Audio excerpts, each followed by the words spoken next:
Unable to charge. Good morning, guys. All right, today, as you guys see from the title, I'm gonna be going on a road trip from San Diego to LA and back with the Chevy Bolt. So it's not really a road trip, but GM and Chevrolet gave me this Bolt for a couple days and said I could do whatever I want with it. So I'm helping my roommate pack up from his apartment in LA to come back down to San Diego. What he doesn't know is that this technically doesn't have enough charge to do a round trip, so we're gonna have to charge up, we're gonna have to make a pit stop, and yeah, let's just see how that goes. Okay, so the range on the new 2020 Chevy Bolts are 259 miles. That's their estimated range. And our trip is probably gonna go over that with the stops we're making and whatnot. It's gonna be interesting to see how the fast charging works, because that's what's equipped on this vehicle, as well as the charging network. We're using ChargePoint. That's the network that this vehicle works with. It works with other chargers, but that's the one that they encourage, I guess. So yeah, I mean, let's see how it goes. Also, and just so you guys know, this thing is at 90% battery. I did not fully charge it beforehand, so we're going in at a little bit of a disadvantage here. So as you guys can tell, we're losing estimated mileage pretty quickly. It's honestly a little scary to see it go down so fast. I mean, we should be able to make it up there, but now I'm honestly concerned that by the time we get there, we'll be near empty. We'll have to charge right away. So yeah, stay tuned. Dang, so you just saw the car. This is Tammy right here. Introduce you. Bro. You like it? Dude, I mean, I thought it was a Lambo at first sight. This guy. This is even better.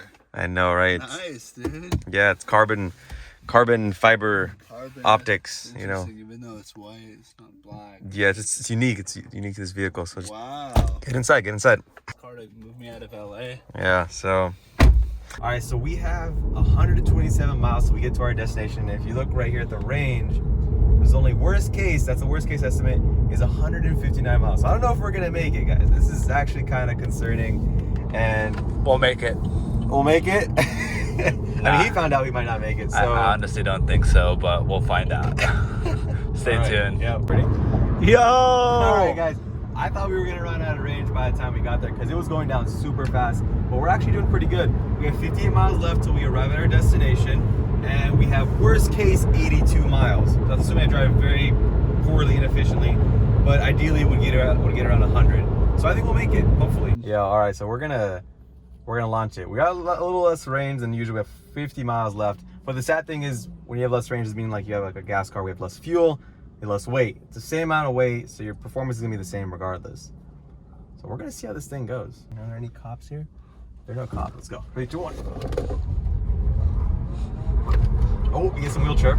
Oh my God, we got wheel chirp. Oh, okay.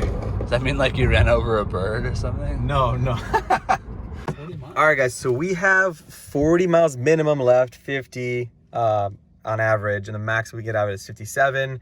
We traveled 145 miles so far, so we're doing pretty good. It was at 90% charge initially from when I last charged it, and yeah, we're here, guys. So we're gonna pack it up, and then we're gonna continue probably to go eat and then charge. All right, guys, so we actually just filled it up. It fit a lot of stuff. I mean, we didn't pack it too much, but I have some more stuff I need to pick up. Hi. This town right here, you did a terrible job. That's my stuff. You did a terrible job planning this packing. You're just like putting it together last minute. Well, I had a few boxes. But it's fine. I mean, it was pretty impressive. We put our seats down flat. It fit everything pretty well. And we got the foam roller in. Yeah. So on the road, if we ever get a achy back because those seats are not the most. They weren't that comfortable, honestly, on the trip up here. It wasn't the most comfortable. But I'll cover that in my review as well. Roll it out on the freeway, guys. Yes. We're going to find a place to charge as well as a place to eat. And hopefully we can find something that has both a good place to eat and a good place to charge. So we'll figure that out and I'll keep you guys posted. Peace. All right, guys, so we got it charging. We're currently at 20%. So charging speed based on vehicle estimate. Let's get some food and see what it's at. Yeah, so we got 2 hours of parking. Let's see how what we can do in that time. So we just had some kava here. Tamara's on the phone, and I figured I'd just let you guys know that. We're still waiting to charge. It's been about an hour. We're gonna wait a little bit, walk back to the parking lot, and yeah, see what progress we made on the charging. I'm not gonna turn this into a food vlog, guys. Don't worry. Unless you guys want food vlogs, let me know. And in case you guys were wondering, we're actually at UCLA right now. We're at the campus. It's super empty. I do have my mask with me. I just took it off so I can vlog. I'm not around anyone, see 6 feet apart. We're maintaining the distance, guys. We're making sure we stay safe. We're making sure we sanitize, we do our part. But we just wanted to enjoy lunch here, and it's just beautiful. We're just sitting right there and stuff. So yeah, guys. Wow, it's just such a nice day. All right, back to EV driving life and stuff. All right, so more food vlogs. We got a Diddy Reese ice cream and cookies, but in Westwood. And I have a question. We're gonna get back to the car. What percent you think the battery's gonna be at when we get back? We started at 20. Yeah. That was like an hour and a half. Yeah. 87%. 87? I'm gonna say 76. We'll see. We both don't know. All right. Wait a minute. Is it fully charged? Let's step inside the car and find out. Dude, if we're both wrong and this thing's fully charged, unable to charge, we got 95 miles. Why was it unable to charge? Wait, what? Hold on, guys. Give me 1 second here. All right, guys. So it's pretty interesting because it literally said it was unable to charge, and we have to leave this parking lot. So we're going to continue down our trip and make a stop for when we need to charge. That's pretty much what's going to come down to. And just chill. We just have to deal with it. I don't know why it happened. I can look into it. But at this point, it's just a matter of dealing with it, I guess. And that's kind of part of the experience. I mean, I didn't expect this to happen. Unfortunately, I didn't get a notification that this wasn't able to charge because it's not my account that's linking up to the charging. It's the prepaid account that's done by the Chevrolet's press cars. So yeah, I mean, pretty interesting. We'll work with it. It could take us down a good amount. I mean, the whole distance from LA down to SD is going to be 127 miles, but we're going to make a stop, so it might be a little longer.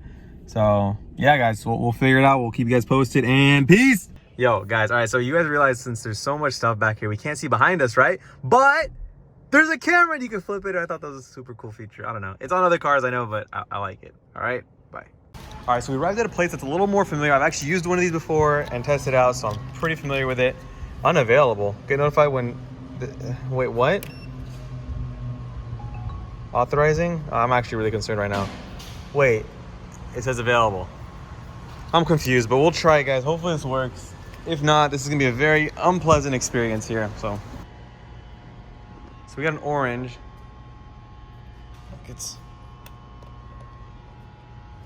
All right, it's plugged in. I think. It said what? It says unable. Charge cord not fully inserted. So I'm doing something wrong with that. Give me 1 second. Let me work on this. Okay, so it says initializing. I don't know what is taking this so long, but oh man. Okay, it turned off. See, that's usually supposed to be green. That little beacon right there. Yeah. It turned off. I'm gonna try to restart it. We'll give this a shot, guys. Give me 1 second. All right, guys. So we actually just plugged it into the second one, which was really close by, and it says waiting for EV, and the EV is, what's the EV telling us? The EV says nothing. Is something wrong with this car? So out there, if you guys can see it, it says charge cord. Let me see if I can move in here. Oh, okay, it works. So it took me 2 tries here. Let me turn off the car. I don't think I need to keep this on. It should. Okay, fast Okay, it's green. It's green right there. There, yeah. Look at the dash. Okay, we're good. Fast charging. Okay, it's an hour. 55 minutes for us to get up to 80%. And 80% is gonna be like around 200 miles. We need to get down to San Diego. We need how long? Like 100 miles. We need 100 miles. We have 73 right now. We have 73, so that means we need 27 more. 27. Yeah, I think we'll be good. It already gives 2 miles, and it's been like a couple minutes. Wait, that means we have 30 minutes of parking because these are owned by the facility, and we have to. Oh, this doesn't cover. This doesn't cover charging. This just covers the electricity we're pulling out, which is kind of annoying. Every parking situation is different, and it's something you have to keep in mind. Wait, if we only have 55 minutes to get to 80%, yes, and 80%. We have this 30-minute thing, that means we have quick math. 25 minutes that we can't use to get to 80%. See, guys. This is why I drive Ferrari. That's the thing. Like, what's annoying is, and he said it best, is like when you put gas in a gasoline car, the gas is in the car. We had this thing plugged in for 2 hours, and it probably only used like 30 minutes of it. Dude, imagine I want to stay here to make sure this thing charges up. Honestly, yeah. Because like, one, we only have 30 minutes. I don't mind like paying the charging. That's not the issue. But like, if I'm gonna pay for the charging, I want to know it's at least. If I'm gonna pay for the parking, I want to know it's in a spot that's actually charging. I don't want to waste my time here. You know. All right. One thing I want to show you guys is so far, it's been a couple minutes, right? 29 miles is what we've charged on here. You can see that. Oh. Stop charging? No. Oh God, I almost pressed stop charging. Okay, I wasn't even that close to it. But let me see if I can get you guys here. Okay, so you guys can see we had 30 miles. We paid $3, around $3 for 30 miles.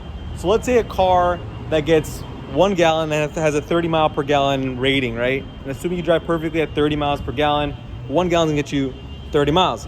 A gallon of gasoline's around like $3, and we're at $33. So we're at $3 here for 30 miles, and a gallon of gas costs you around that much. So let's say here we're in downtown. We're in downtown Long Beach at this current point. We found a place to park. So yeah, the rates are set by the facility that owns it, and I guess they're charging a lot here because they know if you're gonna get a spot and it's electric, you're probably looking for a good parking spot. I mean, it's a really good parking spot. It's right next to, downtown. It's right next to Shoreline. It's a really good spot. So they're just trying to profit off of it, which I mean, I wish it didn't have to be like that, to be honest.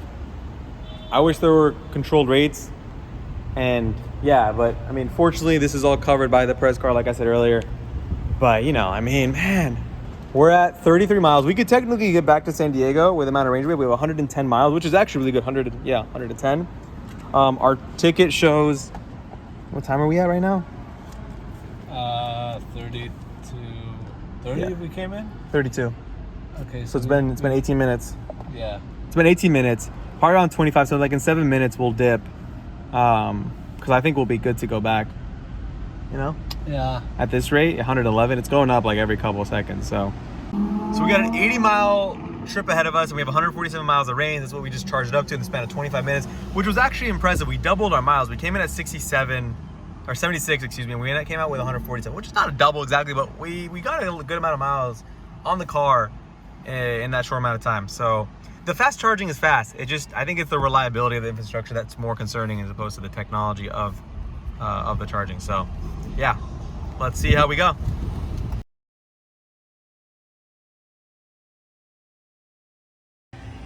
Oh, all right, guys. We did another stop here. This time, the Chevy Bolt is at an EV Fast Go charger, which is supposed to work with ChargePoint. It's on the ChargePoint network and everything, but the issue was when we went to put our card on the reader, it didn't work. So we had to call EVgo, and they said we can't do anything about it. So they transferred me to ChargePoint. And when I spoke to ChargePoint, they had to authorize this manually on their end. So this is our fourth charger today. One had a fault halfway through, and I asked him about it. He said, yeah, it could have just happened. The second one wasn't working, even though it said it worked on ChargePoint. So that was more of an inaccuracy on their end. And I think they expect people to manually put in reports if they're not working. But to expect humans to do that, I mean, I'm not going to put in a report. I mean, I just didn't do it. I should, and I might in the future, but I just didn't at the time. And then the third one worked, but it was like I showed you guys, we were just allowed to park there for free for 30 minutes, and it'll charge like a charger rate, right? So, and then we got here, charging isn't an issue or parking isn't an issue as long as it's charging, but we had an issue with the charger. So that's 4 different chargers. I asked him what this pass fail rate on chargers based on their network, and he says they have 120,000 chargers in their network, and only 95,000 are currently available for use. Now, let's say they say available. I'm gonna say of those, probably a fraction of those that actually function consistently over time, because the status could say available, but obviously you can experience it yourself and it won't be. But this one's charging. We're gonna get some range in here. We fixed the problem. I guess it's not really a gripe on the car, because I feel like the car is doing its job. It's more of a gripe on the charging network, which holds these cars back. So I feel like if I had any feedback, it would be more for the network and the operators of these machines to really up their quality and up their reliability rates. And unfortunately, we're just falling victim to that. So, yeah, guys, we're almost back down to San Diego. It's our 4th pit stop. It charges up quick. The charging isn't the issue. It's a matter of picking the right charger and being lucky, pretty much. So, all right, guys, some more B-roll, and then we'll wrap it up. All right, so we just got to his place. We moved his stuff out, as you guys can see here. So we got all that stuff taken care of. All that stuff is gone. Out of the car. It fit everything. It was pretty cool. And Yeah. I mean, I think we got the maximum use of the car. Unfortunately, we get the maximum use out of the charging network. Huge shout out for ChargePoint for not coming in clutch on this. But I mean, it's experience. It's real world. We didn't plan any of this. So yeah, guys, if you did enjoy this video, smash that like button. Right down there. Right down there. Right there. And Comment. Hit the sub. And subscribe There we go. for more videos. All right, guys. Peace.